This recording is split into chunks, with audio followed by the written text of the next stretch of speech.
Hey guys, welcome back to In the Shop TV. On the last episode, we made some custom staff notches out of 2x4 metal tubing, chopped our frame in half, and got them welded in place. But today, I realized something's wrong, so I'm going back to square one, and I'm kind of starting all over again.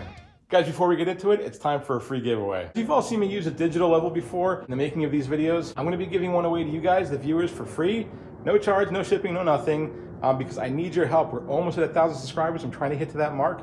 We're at 930, I think, as the making of this video. So if you can help me get there, all you have to do is subscribe and then leave a comment saying below that you're subscribed, and you're automatically entered to win. We'll use a random comment generator to pick a winner after we hit 1,000, and we'll get you guys digital level. It's not the same one because I need it, obviously, but I have another similar one over there, brand new in the package. It's my gift to you guys for helping me get to 1,000.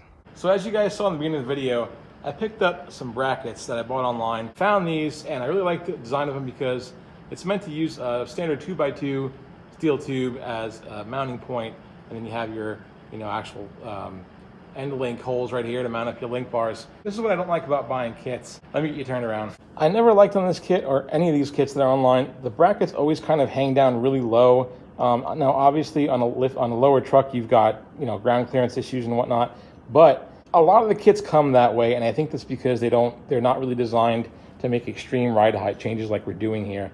So, I had a feeling that this might happen, but I wanted to kind of get everything mocked up and see. That's why we mock things up first before we start welding. So this angle is not going to work for us. There's supposed to be parallel link bars. It's okay if there's slight differences between the link bars, but you really want to have that bottom bar as close to being parallel to the frame as possible. So our axle is at ride height right now based on what the measurements of our wheel and tire. So that's just not going to work for us. So came up with these brackets, and then we're going to use a piece of steel tube here. What I think I'm going to do is I've got the frame marked here. We're going to notch this out, and then I'll put this exactly where I need it to be. Just going to lift everything up, right about to there. So we're going to get quite a substantial difference in, the horizontal plane of these link bars. Now, the other thing I really like about this design, utilizing this 2-inch tube as a mounting point for these, is that if you remember, these just slip on there like that. And in a previous video, we had to remove our factory crossmember from this position due to some rot, and it was just kind of in the way of mounting the old brackets. So this gives us an even more robust, sturdy crossmember. So it kind of kills two birds with one stone. We get to replace our crossmember and get a much better mounting height for our parallel link bars. The plan of attack as of right now is to notch this out in this exact position. I'm going to make some marks on the other side as well, get everything squared up. Set this down. It's going to fall about 1 3/4 inches into the frame. And then what I'm going to do is cut 6 inches off of the tube on both sides, and that's going to be the actual 4-link bracket mount. And then I'm going to take the residual part of the tube and weld it on top of this, so that gives me a little more height clearance for our drive shaft. So remember, if we place a straight edge here, we've got to take this all into consideration, because if our drive shaft, if we have travel, upward suspension travel, our drive shaft, we have to make sure it doesn't hit our cross member since our frame is lowered. We have about 2 inches of clearance between the top of the flange and the straight edge. Now, the drive shaft itself isn't that same exact width as the flange. That would be ridiculous. It's a bit narrower. We got about another inch. So we got about 3 inches of travel before the top of the drive shaft will hit anything that's level with the frame rails, which this cross member is as of the moment. However, being that it's only inset 1 3/4 is going to give us, if I cut this at 6 inches and then weld the residual part of this on top, it's going to stick up proud about an extra 1/4 of an inch. So all in all, we're going to have about 3 1/4 inches of upward travel on this rear end before it contacts this cross member. All right, guys, we're all marked up on both sides. Let's go for broke and mangle our damn frame up just a little bit more.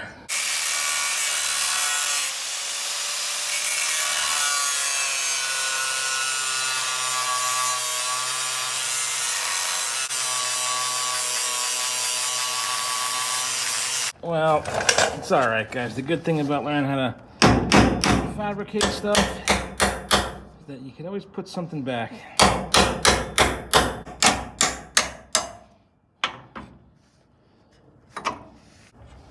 All right, that's pretty good. Just the tiniest gap right there. So one thing I want to do before we call this ready, obviously we have to prep our metal here for welding and get all this rust and paint and all that stuff off of there. But if you guys don't know, this corner right here was already kind of on a radius because there was an existing hole right here. But this corner we cut straight, and you don't want to leave metal cut at a straight 45 like that, because if it does crack, that's where it has a tendency to crack, is right in the corner. Just kind of round out the corner of this cut right here so that we don't get any cracking.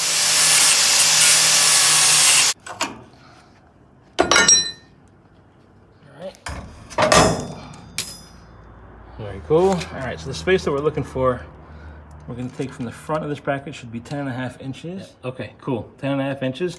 We should have the same thing on the other side. Take a walk with me. It's a little real time here, folks, no cheating. 10.5, perfect. All right, cool.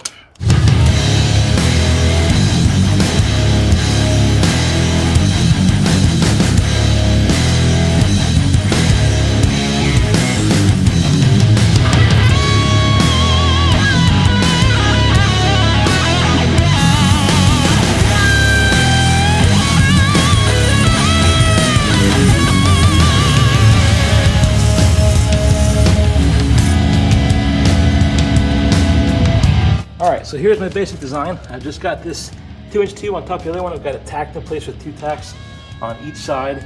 Got a really good fit up. I'm supposed to have 3 5/8 for my brackets, which I do on both sides. I'm gonna take this over to the bench and weld it, because it's got those 2 tacks here. I'll weld it in solid on both sides, and then we'll go to the next steps.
All right, so our cross member is all welded up, and I just have it sitting in the frame. I'm not going to weld it in place yet.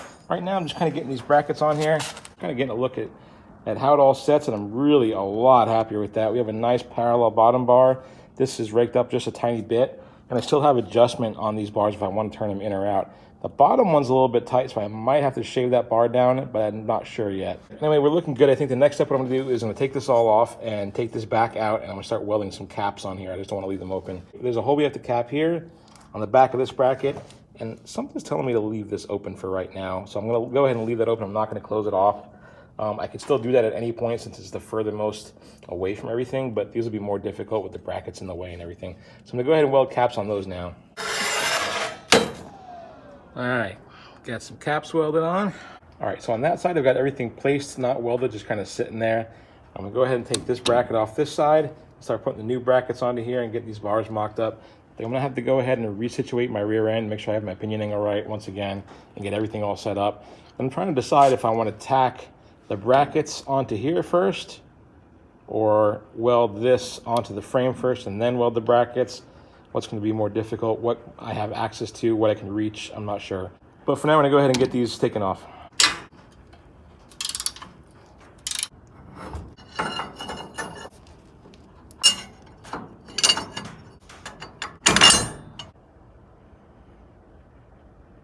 All right, so I decided to tack the brackets on first. I got 4 tacks on that one. I'm getting ready to do this one right now.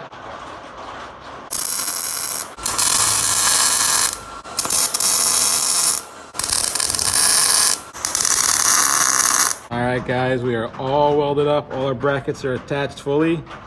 Well, you're looking good. Just about ready to go ahead and get this in place.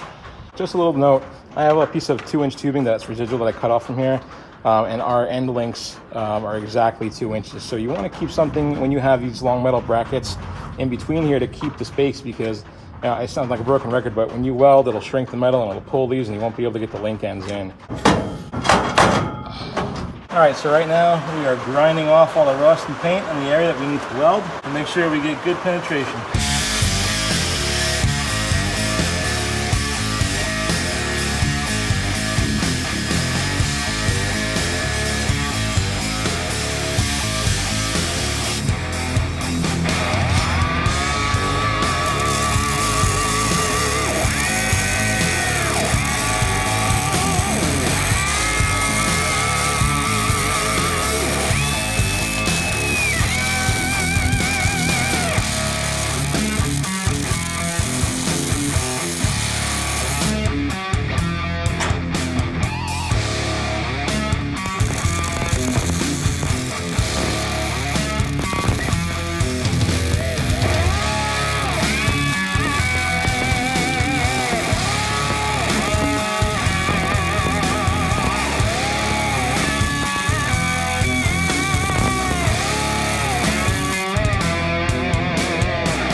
Video time, I know that seemed really quick and I got that done super quick, but that really took me a long time. There's a lot of measuring, there's a lot of cutting, making sure everything's just right, welding. It's a little bit of a pain in the ass, to be honest with you. But that leads me to the point that I want to make. These kits, I think if you're really just kind of going for, a minimal drop in suspension height or stock or something like that, where you want to put a 4-link in, these kits can serve you just fine. And there are some really great kits out there. But overall, to be honest with you, I really wish, I didn't learn my lesson the first time with the front suspension. If you piece these kits together, you can really get a much better kit for your specific build using more quality components, in my opinion. I'm not bashing this kit from Full Tilt Street Rods. It was a really good kit. Everything's fine. The parts work good. It didn't really specifically meet our needs for this build. So I'm not trying to rag on kits and say that they suck and you shouldn't use one and they're bad. I think that they can really suit a purpose. Some people don't have the wherewithal. They don't want to have to spend the time custom picking parts for their build. I get it. You just want to click something and, hey, ship me this kit and this will work. And that's great. It'll work for you. But if you put in a little bit of extra time and you can fabricate a little bit, you can really get yourself something nicer and save yourself money. That's the whole trick of this thing, is you can actually get a kit that's more suited for your build while taking it easy on your bank account. So that's my tip of the day, guys. We're getting there towards the end of this 4-link. We got some coilovers we got to figure out. We have some bridges we got to figure out, a panhard bar that's got to go in, and we should be wrapping it up around then. So another video, maybe 2, I don't know, on the 4-link, but thanks for watching. Guys, remember, please enter to win that free digital level. Hit subscribe, that's all you got to do, and leave a comment that you're subscribed and you're entered to win automatically. I need the help to get to 1,000. Thank you all so much for being here with me, and I'll catch you guys in the next video.